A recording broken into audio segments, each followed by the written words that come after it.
कश्मीर का मुसीबत जो हमारी थी वो परसों रेड फोर्ट लाल किले के सामने बोल पड़े।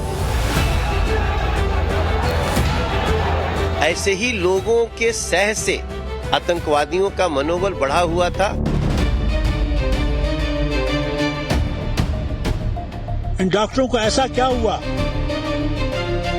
कि लोगों को यह रास्ता इख्तियार करना पड़ा? दिल्ली के सुसाइड बॉम्बर उमर के सहयोगी आमिर की गिरफ्तारी के बाद एजेंसियां आतंक की हर एक जड़ को खोदने में लग गई हैं। अल फलाह यूनिवर्सिटी से लेकर कानपुर के जीएसवीएम कॉलेज तक सारे तार खंगाले जा रहे शाहीन उर्फ मैडम सर्जन के मुस्लिम लड़कियों को बरगलाकर आतंकी बनाने वाले ऑपरेशन हमदर्द का भी खुलासा हो चुका है। इन सबके बीच आतंक पर सियासत भी जोर पकड़ने लगी है। सबसे आगे है जम्मू कश्मीर की पूर्व मुख्यमंत्री महबूबा मुफ्ती और फारूक अब्दुल्ला। महबूबा मुफ्ती ने 370 हटाने को ही धमाके की वजह बताकर इसे जस्टिफाई कर दी। मैं सिर्फ यही कहना चाहती हूँ मरकजी सरकार से, आपने बहुत तबाही मचाई 2019 के बाद। आपने बहुत पकड़ दकड़ का माहौल यहाँ शुरू किया, बहुत ज्यादती कर रहे हैं आप। हर चीज के लिए पीएसए, हर चीज के लिए यूएपीए, ये जो दहशत का माहौल आपने बनाया। आपने दुनिया को बोला कश्मीर में सब ठीक हो गया, मगर आप देखिए कश्मीर का मुसीबत जो हमारी थी वो परसों रेड फोर्ट लाल किले के सामने बोल पड़ी। आपने वादा किया था कि आप जम्मू कश्मीर को सेफ बनाओगे, मगर आपने यहाँ की सेफ्टी तो दूर की बात है, आपने तो दिल्ली को भी अनसेफ कर दिया। जब जम्मू कश्मीर में नौजवान पढ़ा लिखा डॉक्टर अपने ऊपर आरडीएक्स बांध के अपनी जान उड़ाएगा, उसके साथ कई लोगों को उड़ाएगा, तो मुल्क में तो कोई सेफ्टी नहीं है। आप तो सिर्फ हिंदू मुस्लिम करते रहोगे, आपको बेशक वोट मिलेगा, मगर मुल्क कहां जाएगा? महबूबा 370 का राग अलाप रही, हिंदू मुस्लिम सियासत को दोषी बता रही, तो फारूक अब्दुल्ला ये सवाल कर गए कि ऐसा क्या हुआ कि डॉक्टर आतंकी बन गए। सुनिए। और हम जिम्मेवार नहीं है इस चीज के। जो जिम्मेवार है उनसे पूछिए क्यों इन डॉक्टरों को ऐसा क्या हुआ कि इन लोगों को यह रास्ता इख्तियार करना पड़ा? क्या वजह थी? It needs a thorough study and investigation. मुझे ये हिंदुस्तान की हुकूमत से एक पूछना पड़ेगा, क्या हमारा फैसला फील्ड मार्शल आसिफ मुनीर साहब को करना है? क्या वो फैसला करेंगे कि हमारा स्टेटहुड कब आएगा? इसका जवाब देना मुल्क को। ये तो उनके इशारों पे चल रहे हैं, मुझे दिखता है। फारूक अब्दुल्ला तो इस मामले में पाकिस्तान और फील्ड मार्शल मुनीर तक को लेकर आ गए, लेकिन सवाल है कि आतंकी बनने का कोई जस्टिफिकेशन भी दिया जा सकता है क्या?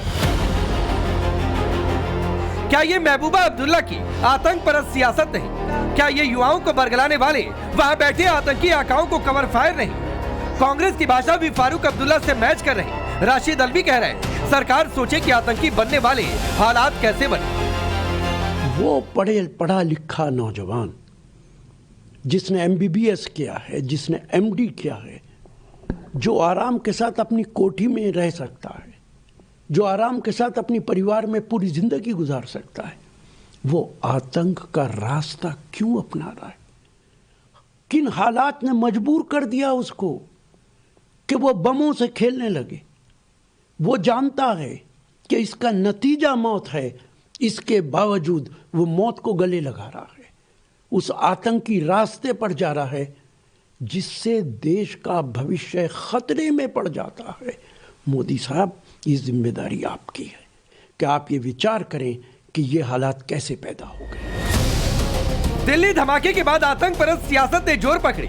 फिदायीन आतंकी उमर के आतंक की राह पर जाने को जस्टिफाई किया जाने लगा, तो बीजेपी ने पलटवार किया। शहजाद पूनावाला ने ऐसे बयान देने वालों को आतंकी बचाओ गैंग कह दिया, तो सांसद मनोज तिवारी ने महबूबा के बयान को आगे के लिए धमकी तक करार दी। वोट बैंक के नाम पर आतंकी बचाओ गैंग फिर से एक बार काम पर। ये वही महबूबा मुफ्ती है जिन्होंने बुरहान वानी और आतंकियों को मासूम बताया था। बार बार इस प्रकार की बातें ये इकोसिस्टम करता है। एक तो डॉक्टर्स ऑफ टेरर हमने देखा है, ये स्पिन डॉक्टर्स ऑफ टेरर है, जिनका पूरा काम केवल इतना है कि अपीजमेंट और तुष्टीकरण के नाम पर आतंकवाद को भी रैशनलाइज, लेजिटिमाइज, मेन स्ट्रीम और जस्टिफाई करना। पर महबूबा मुफ्ती अकेली इसकी दोषी नहीं है। अभी चिदम्बरम जी ने बोला कि सर्कमस्टांसेस से आतंकवादी बन जाते हैं। अब देखिए, ऐसा जब बयान कोई बोलता है ना, तो ऐसा लगता है कि वो चुनौती दे रहा है और ऐसी घटनाओं के पीछे उसका सह है। अब महबूबा मुफ्ती जैसे लोग जो बयान दे रहे हैं कि आप कश्मीर की बात करो, लो अभी दिल्ली में, तो ये तो धमकी लगती है। मुझे लगता है कि ऐसे ही लोगों के सह से आतंकवादियों का मनोबल बढ़ा हुआ था। आज आतंकवादियों का मंसूबा, मनोबल दोनों चकनाचूर है। सवाल है कि आतंक को जस्टिफाई करने वाले बयानों को क्या वाकई धमकी की तरह देखा जाना चाहिए? क्या सियासी अस्तित्व वापस पाने की चाह में महबूबा आतंकियों को शह दे रहे हैं? महबूबा से लेकर फारूक अब्दुल्ला सवाल कर रहे हैं कि घाटी में क्या बदला। ऐसा सवाल करने वालों को आर्मी चीफ उपेंद्र द्विवेदी का ये बयान सुनना चाहिए। सबसे बड़ा बदलाव ये आया कि एक मोहतरमा थी, मुझे याद है उस वक्त मेरे पास आई थी जब मैं नदन आर्मी कमांडर था, तो उन्होंने बताया था कि उसके पहले क्या होता था, जब स्कूल के प्रिंसिपल बोलते थे कि बच्चे कल स्वतंत्रता दिवस है तो देश के झंडे का चित्र बना के लेके आना, तो वो घर जाके पूछते थे मम्मी कौन से देश का चित्र बनाना है झंडे का। लेकिन 5 अगस्त 2019 से सबसे बड़ी बात ये हो गई कि हमें पता है कि भारत के झंडे का ही चित्र बना के लाना है। तो जो पॉलिटिकल क्लैरिटी हमको बोलते हैं वो एक बहुत बड़ी आ गई। वैसे ये कोई पहली बार नहीं जब महबूबा अब्दुल्ला के ऐसे आतंक परस्त बयान सामने आए। बुरहान मानी, यासीन मलिक के समर्थन और 370 हटाने पर कोई तिरंगा थामने वाला नहीं मिलेगा जैसे बयान देने वाली महबूबा वोट बैंक की पॉलिटिक्स के लिए ऐसे बयान अक्सर देते रहती है। लेकिन सवाल है कि आतंक के खिलाफ लड़ाई में क्या ऐसे बयान उस लड़ाई को कमजोर नहीं करते? तुष्टीकरण की सियासत में महबूबा के ऐसे बयान क्या आतंकियों को कवर फायर नहीं देते? क्या ये बयान आतंकियों की सोच को सही ठहराने जैसा नहीं है?